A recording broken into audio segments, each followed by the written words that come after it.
एक लड़की जो शादी करके अपने ससुराल तो जाती है, लेकिन शादी से ठीक 1 साल बाद ही उसके पति की हत्या कर दी जाती है। अब जरा आप खुद ही सोच करके देखिए, जब कोई भी लड़की जब जवानी में ही विधवा हो जाए तो उसके दिल के ऊपर क्या गुजरेगी। लेकिन जब पुलिस इस केस की जांच पड़ताल करती है तो एक ऐसी सच्चाई खुलकर सामने आती है जिसको सुनने के बाद हर कोई दंग सा रह जाता है। सच में दोस्तों, आज की जो सच्ची घटना है ये आपको भी कहीं ना कहीं सोचने और समझने पे काफी मजबूर कर देने वाली है। वीडियो में बने रहिए। नमस्कार, मैं जितेंद्र कुमार और आप देख रहे हैं स्टडी से फर्दर। दोस्तों, आज की जो सच्ची घटना मैं आपको बताने जा रहा हूँ, दरअसल यह घटना होता है उत्तर प्रदेश की। उत्तर प्रदेश का एक जिला लगता है आगरा, और इसी आगरा जिले के अंतर्गत एक थाना आता है सदर, और सदर थाने अंतर्गत एक गांव पड़ता है मधुनगर, और इसी मधुनगर गांव के रहने वाला कृष्णा गुप्ता होता है। कृष्णा जिसकी उम्र होती है करीब करीब 25 वर्ष के आसपास। दरअसल कृष्णा के परिवार में उसके माता पिता के अलावे एक छोटा भाई होता है जिसका नाम होता है नवनीत। कृष्णा जो इटौरा में अपने खुद का एक रेलिंग का दुकान चलाता है, जिससे वो ठीक ठाक पैसे भी कमाता है। लेकिन कृष्णा जब ठीक ठाक पैसे कमाने लगता है, उसके बाद से कृष्णा के परिवार वाले उसकी शादी कराने के लिए एक लड़की की तलाश में जुट जाते हैं, और आखिरकार उनकी ये तलाश बहुत जल्दी ही पूरी हो जाती है और मैनपुरी में एक लड़की मिल जाती है, क्योंकि मैनपुरी के रहने वाली प्रतिभा जो होती है उसे पसंद आ जाती है। प्रतिभा जब पसंद आती है उसके बाद से शादी की तारीख तय कर दी जाती है, और पूरे रीति रिवाज के तहत कृष्णा और प्रतिभा की शादी भी हो जाती है। शादी की जब 1 सप्ताह का समय बीतता है, सारे रिश्तेदार जब अपने अपने घर चले जाते हैं, उसके बाद से कृष्णा भी अपने काम पे फिर से वापस चला जाता है। तभी एक दिन दुकान पे कृष्णा की मुलाकात ऋषि से होती है। अब ऋषि जिसकी उम्र होती है करीब करीब 28 वर्ष, जो आगरा के विकास कॉलोनी का रहने वाला होता है। दरअसल ऋषि जो लोगों का मकान बनाने का काम किया करता था। ऋषि और कृष्णा की दुकान पे जब पहली बार मुलाकात होती है, जब दोनों एक दूसरे से काफी देर बातचीत करते हैं, इधर कृष्णा को जब ये पता चलता है कि ऋषि लोगों का घर बनाने का काम करता है, कृष्णा ऋषि से दोस्ती कर लेता है। लेकिन दोनों के बीच में जब काफी दोस्ती हो जाती है, उसके बाद से ऋषि भी जब कभी भी किसी का मकान ठेके पे लेकर के बनाने का काम करता है, अक्सर उस घर में रेलिंग लगाने का टेंडर कृष्णा को दिलवा देता है, जिसकी वजह से कृष्णा और ऋषि के बीच में काफी गहरी दोस्ती हो जाती है। और इसी भी कृष्णा का घर आना जाना ऋषि शुरू कर देता है। आपसे मैं ये बात कर रहा हूँ 14 फरवरी के शाम के समय का वक्त हो रहा था, जब कृष्णा अपने घर से निकलता है। और घर से कृष्णा जब निकलता है, अपने परिवार वालों से बता देता है कि मैं किसी काम से बाहर जा रहा हूँ, कुछ देर में वापस आ जाऊंगा। लेकिन रात के करीब करीब 10 बजे तक कृष्णा जब अपने घर पे वापस नहीं आता है, तो उसका भाई अवनीत कृष्णा के नंबर पे कॉल करता है। लेकिन अब कृष्णा का नंबर स्विच ऑफ बताने लगता है। उसके बाद से कृष्णा का पूरा परिवार उसको हर जगह पे तलाश ही नहीं करती, बल्कि उनके जितने भी जानने पहचानने वाले लोग होते हैं सबके नंबरों पे कॉल करते हैं और कृष्णा के बारे में पूछताछ करते हैं। देखते ही देखते पूरी रात बीत जाती है। अगली सुबह तक भी न तो कृष्णा के बारे में कुछ पता चलता है और न ही उसका मोबाइल ऑन होता है। इसीलिए अगले दिन 15 फरवरी को नवनीत नजदीकी पुलिस स्टेशन जाता है, अपने भाई की गुमशुदगी की रिपोर्ट दर्ज करवाता है। रिपोर्ट जब थाने में दर्ज होती है, उसके बाद से पुलिस भी कृष्णा को हर जगह पे ढूंढती है, लेकिन इसके बावजूद भी कृष्णा का कहीं कुछ अता पता नहीं चलता है, और एक दिन का और समय धीरे धीरे बीत जाता है। लेकिन जैसे ही 1-2 दिन का समय और बीत जाता है, आखिरकार 16 फरवरी के दिन इधर रायमा इलाके के एक खेत में एक लड़के की लाश पुलिस को मिल जाती है। अब पुलिस जब उस लाश को चेक करती है तो पता चलता है कि उसके शरीर के ऊपर कई जगहों पर गंभीर चोट और घाव का निशान था। हालांकि पुलिस जब उस लाश के बारे में वहां पर मौजूद आसपास के लोगों से बातचीत करती है, तो कोई भी व्यक्ति उस लाश को पहचानने नहीं पाता है। इसीलिए पुलिस सबसे पहले उस लाश को अपने कब्जे में लेकर के पोस्टमार्टम के लिए जिला अस्पताल भेजती है, और फिर उस लड़के के बारे में पता करने के लिए उसका एक फोटो खींच करके सोशल मीडिया हैंडल पे डाल देती है।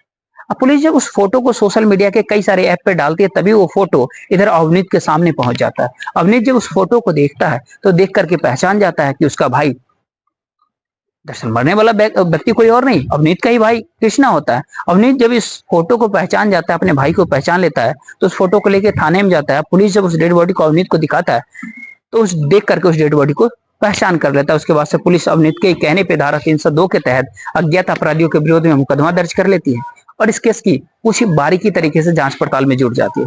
पुलिस सबसे पहले अवनीत से ही पूछताछ करती है कि क्या तुम्हें किसी के ऊपर शक है कि तुम्हारे भाई कृष्णा की हत्या कौन कर सकता है। इस पे अवनीत पुलिस वालों को जवाब देता है कि नहीं सर, मुझे किसी के ऊपर कोई शक नहीं।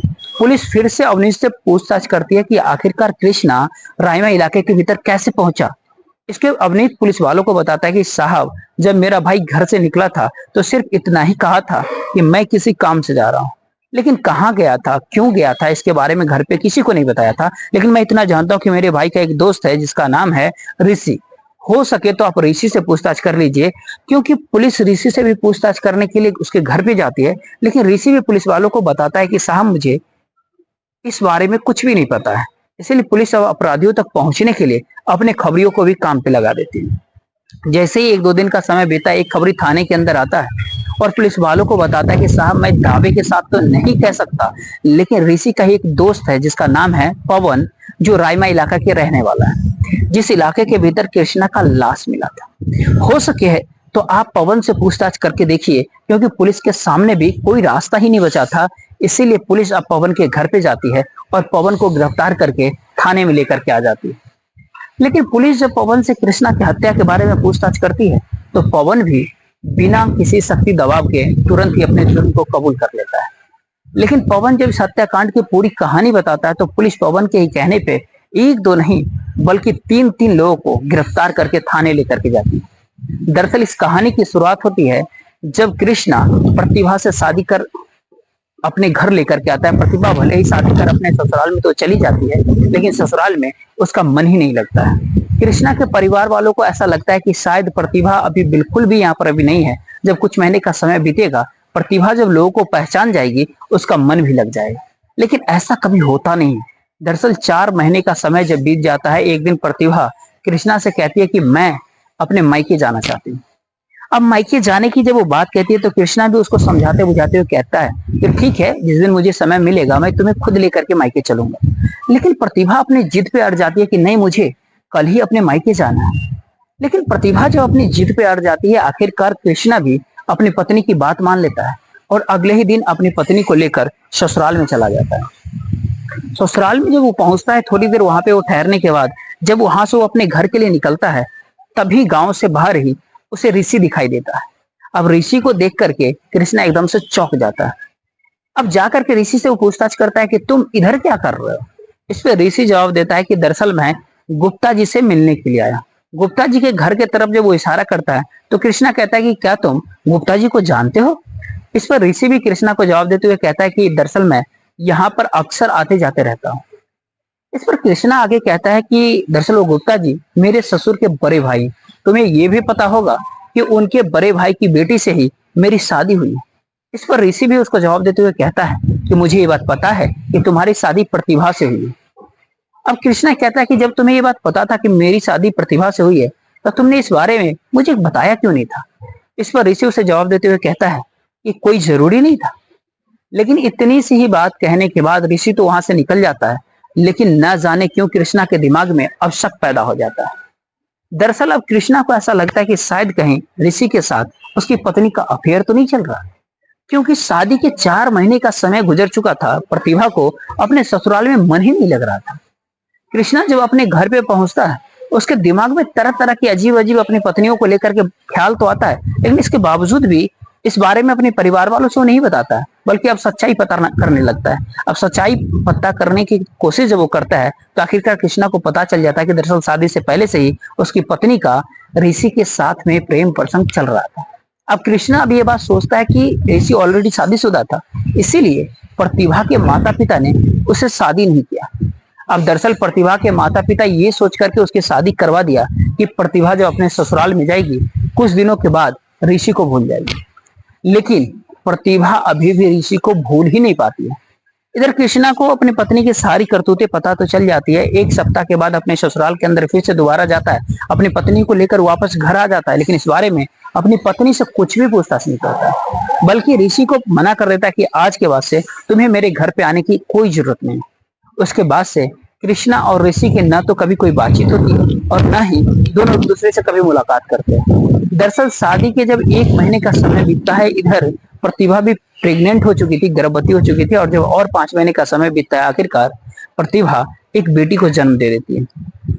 घर में जब बेटी जन्म लेती है, तो बेटी को पा करके कृष्णा भी काफी खुश होता है और उसको ऐसा भी लगता है कि शायद बच्ची जब इस दुनिया में आ गई, तो अब प्रतिभा भी ऋषि को धीरे धीरे भूल जाएगी। लेकिन शायद कृष्णा का ये गलत फहमी था। दरअसल एक दिन कृष्णा जब रात के समय अपने कमरे के अंदर सो रहा था, आधी रात को प्रतिभा ऋषि से मोबाइल के ऊपर बातचीत कर रही थी। तभी जाकर कृष्णा की अचानक नींद खुल जाती है और बातचीत करते हुए अपनी पत्नी को देख लेता है। अब बस इस बारे में जब अपनी पत्नी से वो आगे पूछताछ करता है तो प्रतिभा भी अपने पति कृष्णा से झूठ कहते हुए बोलती है कि मैं ऋषि से बातचीत नहीं कर रही थी, दरअसल वो मेरी एक सहेली है। जब इस तरह की बातें कृष्णा से उसकी पत्नी बताती है तो उसके बाद से कृष्णा भी अपनी पत्नी से ज्यादा पूछताछ नहीं करता है। लेकिन तभी 1 महीने के बाद कृष्णा अपनी एक लगभग 25 लाख रुपए में एक जमीन को बेच देता है। अब 25 लाख रुपए में कृष्णा जैसे जमीन बेचता है, जब वो पैसा अपने घर के अंदर लेकर के आता है, इस बात की जानकारी जब उसकी पत्नी प्रतिभा को पता चलता है, तभी प्रतिभा के दिमाग में एक आइडिया पैदा होता है। दरअसल प्रतिभा अब अपने प्रेमी ऋषि के नंबर पे फोन करती है और कहती है कि मेरे पति ने 25 लाख रुपए में अपनी जमीन बेची, अगर तुम मेरे पति को इस दुनिया से हटा देते हो, मैं उस सारा पैसा लेकर के तुम्हारे पास आ जाऊंगी और फिर हम कहीं दूर जाकर के अपनी एक नई दुनिया बसा लेंगे। लेकिन 25 लाख रुपए की जब वो लालच देती है तो ऋषि भी इस लालच में आ जाता है और फिर जाकर कृष्णा को इस दुनिया से हटाने का तय कर लेता है। लेकिन ये काम अकेले ऋषि की बस की बात था नहीं, इसीलिए अपने दोस्त पवन से जाकर के ऋषि मुलाकात करता है और पवन इस काम को करने के लिए तैयार तो होता है, लेकिन पवन अपने इस षड्यंत्र के अंदर अपने एक और दोस्त दिल्लू को भी शामिल कर लेता है और उसके बदले में ऋषि से 5 लाख रुपए का डिमांड करता है। अब 5 लाख रुपए का जब वो डिमांड करता है तो ऋषि जब इस बारे में प्रतिभा से बातचीत करता है तो प्रतिभा 5 लाख रुपया भी उसे देने के लिए तैयार हो जाती है। उसके बाद से ये चारों मिलकर के कृष्णा को इस दुनिया से हटाने के लिए एक प्लान तैयार करते हैं और इसी प्लान के तहत एक दिन ऋषि कृष्णा के दुकान पे आता है और जाकर के उससे मुलाकात करते हुए कहता है कि दरअसल मुझे एक मकान का ठेका मिला है, अगर तुम कहो तो उसमें रेलिंग लगाने का टेंडर मैं तुम्हें दिलवा देता हूँ। टेंडर दिलवाने की जब बात कहता है, कृष्णा के भी दिमाग में न जाने क्या होता है कि वो आगे पीछे कुछ नहीं देखता है और सीधा ऋषि की बातों में आ जाता है। उसके बाद से ऋषि कहता है कि कल शाम को तुम आ जाना, मैं तुम्हें पार्टी से मिलवा दूंगा। अगले दिन 14 फरवरी को शाम के समय कृष्णा जब उस पार्टी से मिलने के लिए अपने घर से निकलता है तो अपने परिवार वालों को सिर्फ इतना ही कह करके जाता है कि मैं किसी काम से बाहर जा रहा हूँ, थोड़ी देर में मैं वापस आ जाऊंगा। उसके बाद से कृष्णा अपनी बाइक लेकर के रायमा के अंदर पहुंच जाता है जहां पर ऋषि उसका पहले से इंतजार कर रहा था। दोनों की जब आपस में मुलाकात होती है, काफी देर बातचीत होती है। उसके बाद कृष्णा को लेकर के खेत में ऋषि जाता है जहां पर पवन और टिल्लू पहले से ही बैठे हुए थे। चारों जब इकट्ठा होते हैं, काम की जैसे ही बातचीत की शुरुआत होती है तभी जाकर के तीनों मिलकर के डंडे से कृष्णा की काफी बुरी तरीके से पिटाई करना शुरू कर देते हैं और आखिरकार अंत में कृष्णा की इतनी बुरी तरीके से पिटाई कर देते हैं कि घटनास्थल पे ही कृष्णा की मौत हो जाती है। अब कृष्णा की जब मौत हो जाती है उसके बाद से कृष्णा की लाश को वहीं पे छोड़ करके सब के सब वापस अपने घर चले जाते हैं और उसके बाद से ऋषि प्रतिभा के नंबर पे फोन करता है और कहता है कि सारा काम हो चुका है। जब काम की जानकारी दे देता है उसके बाद से प्रतिभा भी अपने उस 25 लाख रुपए को लेकर अपने घर में ढूंढना शुरू करती है, लेकिन प्रतिभा को वो 25 लाख रुपया घर के अंदर मिलता ही नहीं। दरअसल कृष्णा जब अपने जमीन 25 लाख रुपए में बेचता है तो वो सारा पैसा ला करके अपनी माँ को हाथ में दे देता है, जिसकी वजह से वो पैसा प्रतिभा के हाथ में नहीं मिल पाता है। जिसकी वजह से पवन पूरी कहानी जब पुलिस वालों को बताता है तो पुलिस पवन के कहने पे उसके दोस्त दिल्लू और ऋषि और प्रतिभा इन तीनों को गिरफ्तार करके थाने लाती है। पुलिस जब इन चारों को गिरफ्तार कर लेती है अगले दिन जिला अदालत में पेश कर देती है जहां से इन चारों को जेल भेज दिया जाता है। दोस्तों पूरे घटनाक्रम सुनाने का उद्देश्य आपको परेशान करना नहीं था, नहीं आपको दिल दुखाना था, बल्कि आपको जागरूक करना था, आपको सचेत करना था। आप जहां भी रहे सुरक्षित रहे और अपने परिवार वालों का ख्याल रखें। बाकी इस वीडियो के बारे में आपकी क्या राय है, आप अपनी राय जरूर दीजिएगा। जय हिंद।